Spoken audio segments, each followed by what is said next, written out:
Hello everyone, this is Abhishek with a crucial and fascinating chapter of class 9, that is coordinate geometry. Here we will learn different kind of new things. So let's start.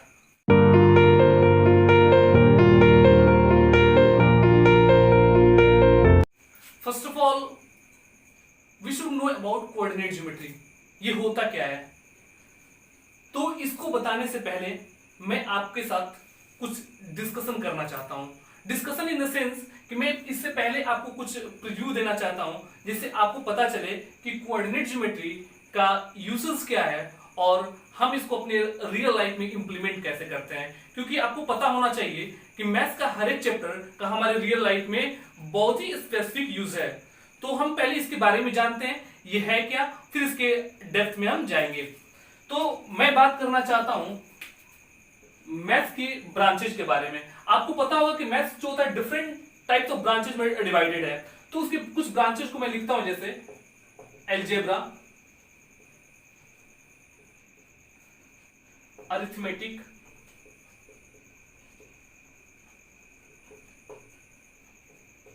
Mensuration,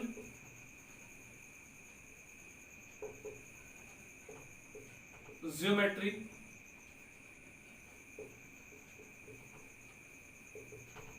trigonometry and so on. मैं यहां पे बात करना चाहता हूं कि algebra में हम बेसिकली क्या पढ़ते हैं। एलजेब्रा में हम एलजेब्रिक एक्सप्रेशन के बारे में पढ़ते हैं, इक्वेशंस के बारे में पढ़ते हैं, टर्म्स वगैरह के बारे में हम यहां पढ़ाई करते हैं। तो एलजेब्रा में क्या, जैसे मान लीजिए मैंने लिखा x plus 5, it is an expression. मैं लिखा यहाँ पे 2x square minus 3x plus 7 is equal to 0, it is an equation and so on. ऐसे कहीं भी आपको कुछ भी पढ़ने को मिले तो वह एलजेब्रा में आता है। लेकिन ज्योमेट्री जो होता है इसमें हम शेप्स के बारे में पढ़ाई करते हैं। अब शेप्स जो होता है आपको पता ही है, शेप्स जो होता है डिफरेंट काइंड ऑफ शेप्स होते हैं। कुछ रेक्टिलिनियर होते हैं, कुछ 3D में होता है, कुछ 2D में होता है, कुछ व्हाटएवर। तो ऐसे जो भी शेप्स नजर आए, जैसे मान लीजिए एक ट्रायंगल हो गया, एक क्वाड्रिलेटरल हो गया, पेंटागन हो गया, हेक्सागन एंड सो ऑन, ये आपको इस सब में आ गया। तो ऐसे फिगर में जो होता है हम ज्योमेट्री में पढ़ते हैं और इस सब को हम एलजेब्रा में पढ़ते हैं। लेकिन आपको एक चीज पता होना चाहिए कि कोऑर्डिनेट ज्योमेट्री जो होता है ये भी एक पार्ट है, ये एक ब्रांच है मैथ्स का। और इसमें हम लोग देखते क्या है कि कोऑर्डिनेट ज्योमेट्री जो होता है वह एलजेब्रा और ज्योमेट्री को क्या करता है, लिंक करता है, जोड़ता है। कोऑर्डिनेट ज्योमेट्री में हम किसको पढ़ेंगे, एलजेब्रा और ज्योमेट्री के कॉम्बिनेशन को पढ़ेंगे, ये कैसे लिंक होते हैं एक दूसरे के साथ। तो आइए पहले उसके कुछ कॉन्सेप्ट्स को जानते हैं। कॉन्सेप्ट्स को जानने से पहले मैं ये बताना चाहता हूं कि एक्चुअली ये कोऑर्डिनेट ज्योमेट्री आया कैसे, किसने इसे डिराइव किया। तो थोड़ा सा मैं 1-2 मिनट कुछ समय आपका लूंगा जिसमें उसको बता सकूं, जिससे आपको थोड़ा इंटरेस्ट आए और आप इसको इंटरेस्ट के साथ ही पढ़ेंगे। So let's come to know about the derivation of coordinate geometry.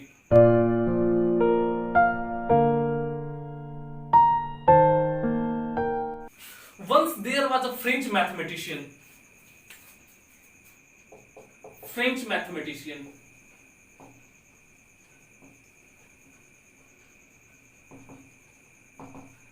As well as he was a philosopher.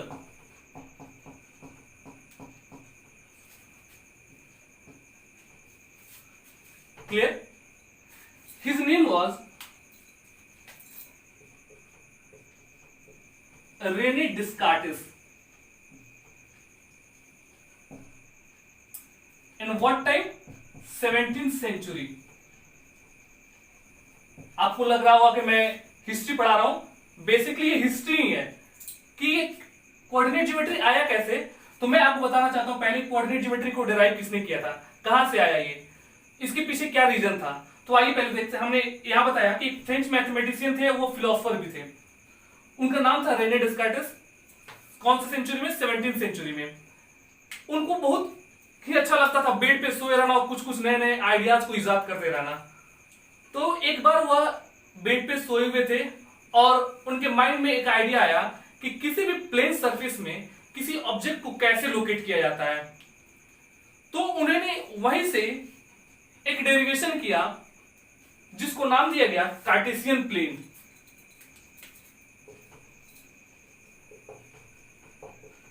Cartesian plane. ये प्लेन ऐसा प्लेन है, प्लेन मतलब उड़ने की बात नहीं कर रहा हूं मैं, प्लेन मतलब प्लेन सरफेस की बात कर रहा हूं, कि एक ऐसा प्लेन जहां पे किसी भी प्लेन सरफेस में हम ऑब्जेक्ट को लोकेट कर सकते हैं।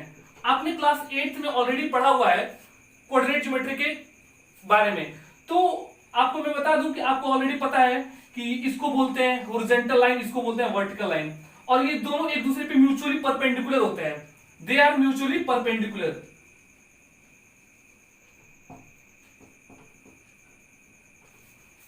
क्लियर? तो ये म्यूचुअली परपेंडिकुलर होते हैं और एक दूसरे को जिस पॉइंट पे इंटरसेक्ट करते हैं, this is called origin. Clear? तो ये जो होता है, ये जो आपका ऐसे मिलेगा, ये वाला लाइन जो होता है, इसको बोलते हैं हॉरिजॉन्टल लाइन, और जो ये होता है इसको बोलते हैं वर्टिकल लाइन। आपने प्रीवियस क्लास में बहुत अच्छे से पढ़ा है इसके बारे में। तो ये क्या होता है, ये x होता है और ये x डैश होता है, ये y होता है और ये y डैश होता है। क्लियर? तो x इसको बोलते हैं x एक्सिस, इसको बोलते हैं y axis. This is called x axis और this is called y axis. Clear? तो ये x एक्सिस और y एक्सिस एक दूसरे को जिस पॉइंट पे इंटरसेक्ट करते हैं वह ओरिजिन कहलाता है, और दोनों लाइन एक दूसरे पे परपेंडिकुलर होते हैं। तो मैं ये बताना चाहता हूं कि ये दोनों लाइन जो होते हैं किसी प्लेन को 4 पार्ट्स में डिवाइड करते हैं। तो इन दोनों लाइन के द्वारा प्लेन जो होता है 4 पार्ट्स में डिवाइड होते हैं, और यही प्लेन में हम किसी भी ऑब्जेक्ट को लोकेट करते हैं। ये लोकेट करने के लिए हमें एक सिस्टम मिला जिसको कार्टेशियन प्लेन सिस्टम या कार्टेशियन सिस्टम के नाम से जाना जाता है। इसको डिराइव किसने किया था? रेने डिस्कार्टस ने। इनके ही ऑनर में इसका नाम कार्टेशियन प्लेन रखा गया। ठीक है, तो मैंने इसमें बताया कि किसने डिराइव किया था और इसका यूज क्या है। यूज यही है कि हम प्लेन सरफेस में किसी भी ऑब्जेक्ट को, किसी भी पॉइंट को बहुत आसानी से लोकेट कर सकते हैं। तो आइए पहले उसके बारे में हम थोड़ा सा स्टडी करते हैं, डेप्थ स्टडी करते हैं कि इसमें कैसे ऑब्जेक्ट को लोकेट किया जाता है और हमारे आगे के स्टेप्स क्या क्या हो सकते हैं। So come to know those points.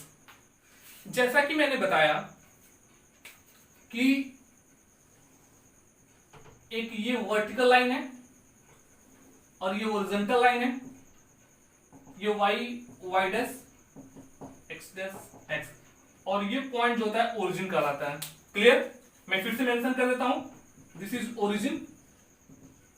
ठीक है, इसको बोलते हैं x एक्सिस, ये होता है आपका, और ये होता है जो वर्टिकल होता है, ये y एक्सिस होता है। जिस पॉइंट पे इंटरसेक्ट करते हैं वो कैसे इंटरसेक्ट करते हैं, ये परपेंडिकुलर होते हैं, म्यूचुअली परपेंडिकुलर होते हैं, एक दूसरे के परपेंडिकुलर, इसको ओरिजिन बोलते हैं। अब हमने पढ़ा है कि नंबर लाइन पे जब हम लेफ्ट में जाते हैं, सॉरी राइट में जब जाते हैं तो ये क्या होता है? पॉजिटिव होता है। अपवर्ड डायरेक्शन में जाते हैं तो भी पॉजिटिव होता है। नंबर लाइन पे लेफ्ट में आते हैं तो निगेटिव होता है, और डाउनवर्ड्स जाते हैं तो भी निगेटिव होता है। क्लियर?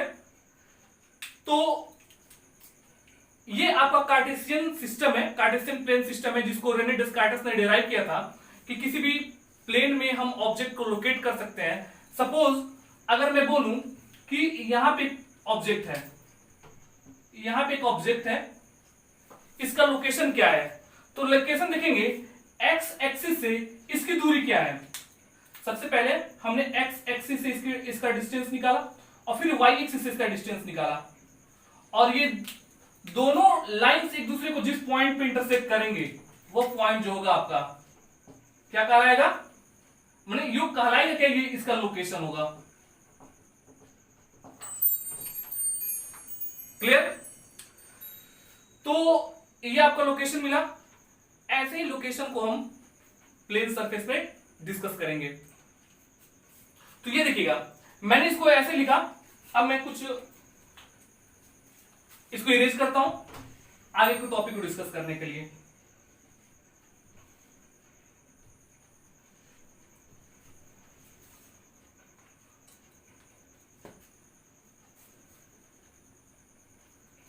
देखिए यहाँ पे एक्स एक्सिस और वाई एक्सिस के द्वारा प्लेन को 4 पार्ट में डिवाइड किया गया है।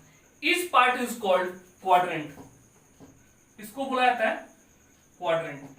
तो क्वाड्रेंट को अगर डिफाइन करना हो तो हम कैसे बोलेंगे? The plane surface is divided by 2 axis, that is x axis and y axis, each part of that plane is called quadrant. मैंने बोला कि प्लेन में 2 एक्सिस, जो एक्स एक्सिस और वाई एक्सिस है, इसके द्वारा प्लेन को 4 पार्ट में डिवाइड किया जाता है, तो ईच पार्ट जो होते हैं वो कहे जाते हैं क्वाड्रेंट। ठीक है, अब क्वाड्रेंट कहे जाते हैं तो इसकी कुछ अपने साइन भी होते हैं। तो साइन क्या होता है? यहां पे आपको साइन के बताने से पहले मैं आपको बता दूं कि इसका एक ऑर्डर्ड पेयर होता है। ऑर्डर्ड पेयर क्या होता है? ये हमेशा एक्स और वाई के फॉर्म में लिखा जाता है। पहले एक्स का रहेगा और फिर वाई रहेगा, और एक्स वाई दोनों क्या है आपस में? दोनों ही कोऑर्डिनेट है। एक्स और वाई दोनों ही क्या है? कोऑर्डिनेट है। क्लियर? अब जब दोनों ही कोऑर्डिनेट है तो कैसे हम इसको डिराइव करेंगे? एक्स और वाई दोनों कोऑर्डिनेट है, एक्स को बोलते हैं एक्स कोऑर्डिनेट और वाई को सिर्फ बोलते हैं ऑर्डिनेट। इसको एक्स को एक और नाम से जाना जाता है जिसको बोला जाता है अब्सिसा। क्लियर? तो यही ऑर्डर पेयर हमारा चलेगा। तो मैंने बोला कि यहां पे 4 क्वाड्रेंट में डिवाइड होता है, तो चारों क्वाड्रेंट क्या होते हैं? ये आपका फर्स्ट क्वाड्रेंट है, ये सेकंड क्वाड्रेंट, ये थर्ड और ये फोर्थ। इनका अपना साइन होता है। ये ऑर्डर पे हम चलते हैं, ये प्लस प्लस होता है, पहले एक्स का फिर वाई का, प्लस प्लस, फिर होता है पहले एक्स का फिर वाई का, तो एक्स इधर लेफ्ट में आता है तो क्या होता है? निगेटिव होता है, माइनस प्लस। यहां क्या होता है? ये भी निगेटिव और ये भी निगेटिव, एक्स भी निगेटिव वाई भी निगेटिव, तो माइनस माइनस होता है। अगर x positive y negative, it means ये हो जाएगा प्लस माइनस। ठीक है, तो इस यहां पे एक आपको रूल मिलेगा कि आपके पास क्वाड्रेंट, इनका अपना साइन है, तो यहां पे कुछ आपको रूल मिलेगा। देखिएगा, पहला कंडीशन है फर्स्ट क्वाड्रेंट। फर्स्ट क्वाड्रेंट में साइन क्या मिलता है? प्लस प्लस मिला। सेकंड क्वाड्रेंट में आपको मिला माइनस प्लस, थर्ड क्वाड्रेंट में आपको मिला minus minus, and the fourth quadrant में आपको मिला प्लस माइनस।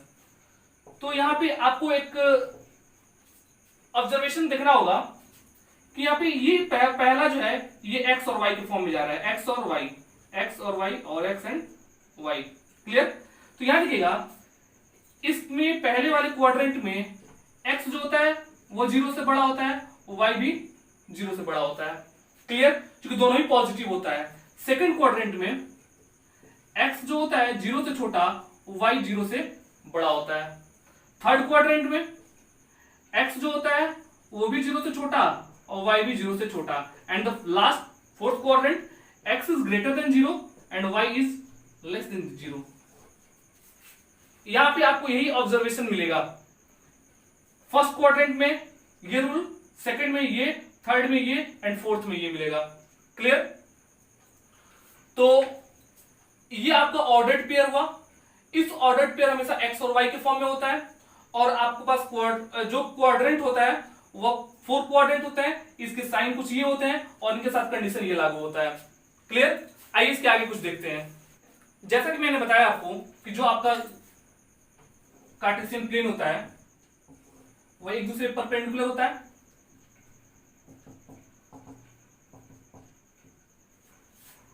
ये पॉइंट्स ऑफ इंटरसेक्शन जो होता है ये ओरिजिन होता है। तो ओरिजिन का ऑर्डर्ड पेयर क्या होता है? ये हमेशा याद रखिएगा, ये एक्स भी 0 होता है और वाई भी 0 होता है।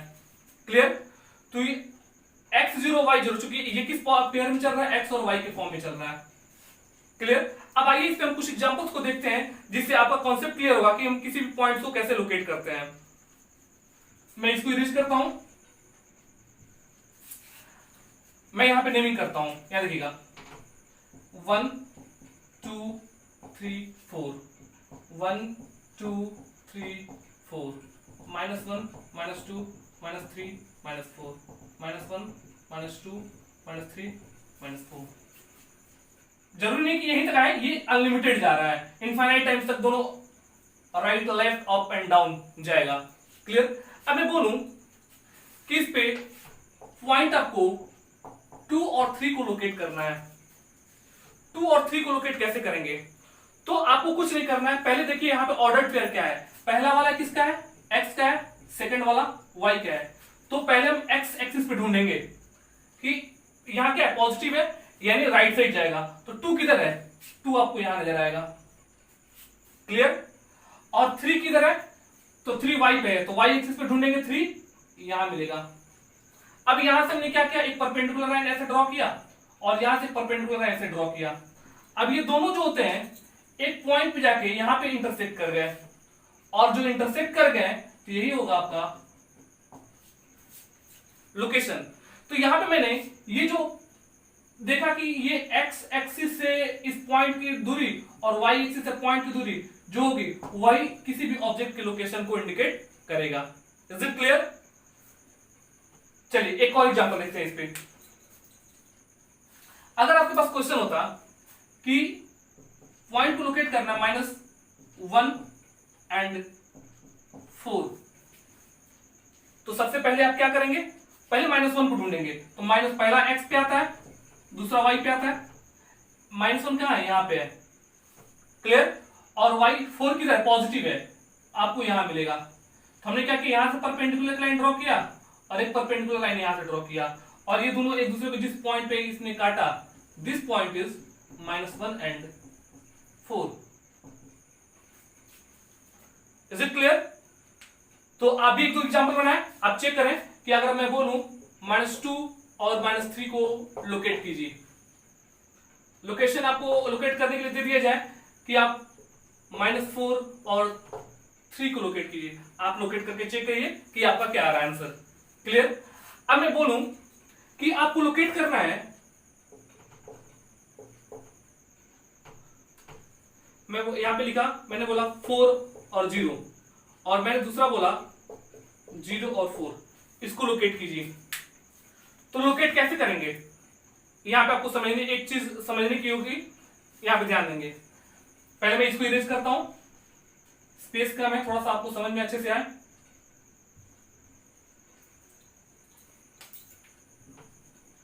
यहां देखिएगा, पहला है, मैंने बोला था ओरिजिन जो होता है वह उसका जो कोऑर्डिनेट होता है वह 0 0 होता है।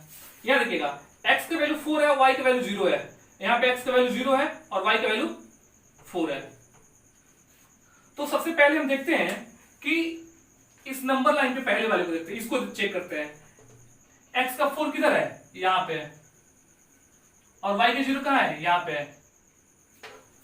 तो अगर 0 0 होता तो ये यहीं पे इंडिकेट कर देते, लेकिन यहाँ पे x का तो वैल्यू है ना, y का वैल्यू 0 हो जा रहा है, तो ये लोकेशन जो होगा यहीं पर रह जाएगा, और इसको बोलेंगे कि यह आपका पॉइंट किस पे है?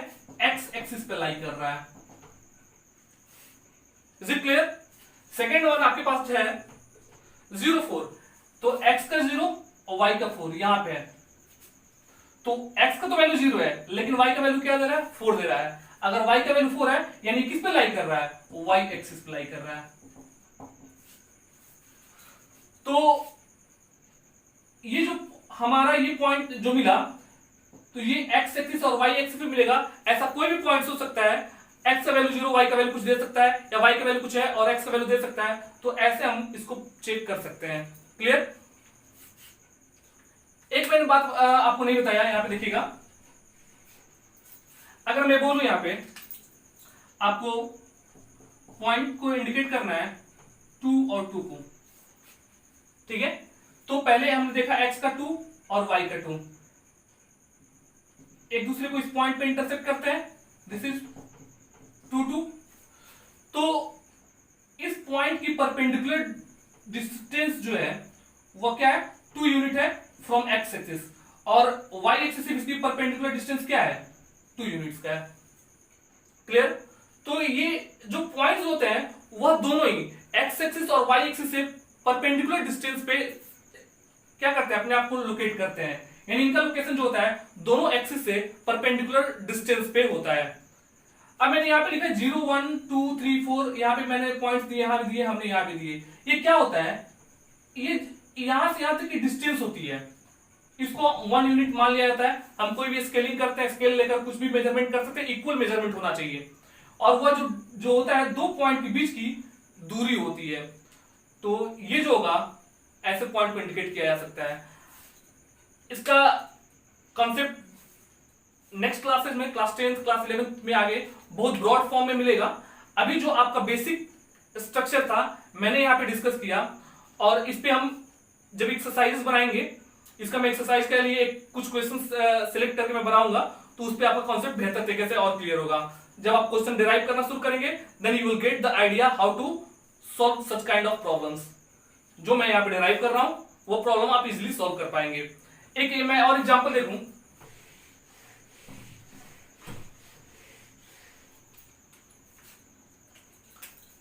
क्वेश्चन हो सकता है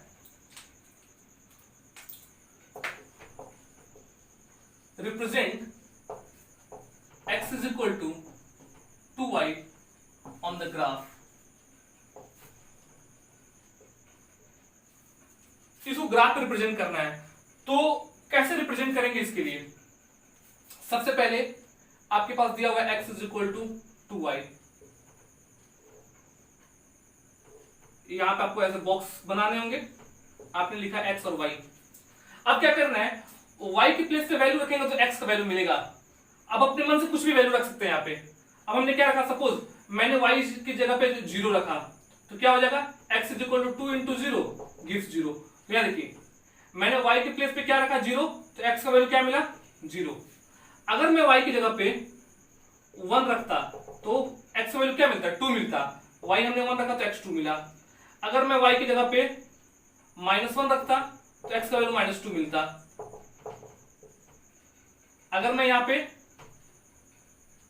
y की जगह पे 2 रखता तो x का वैल्यू 4 मिलता। समझ आ रहा है? तो आपके लिए आपको डिपेंड करता है कि आप कैसे इसको सॉल्व कर रहे हैं, क्या वैल्यू आप पुट कर रहे हैं। कोई वैल्यू लेकर आप सब्स्टिट्यूट यहाँ पे कर सकते हैं। तो इसको कैसे हम रिप्रेजेंट करेंगे ग्राफ पे, तो देखिए यहाँ पे सबसे पहले मैंने क्या बनाया, एक ग्राफ बनाया।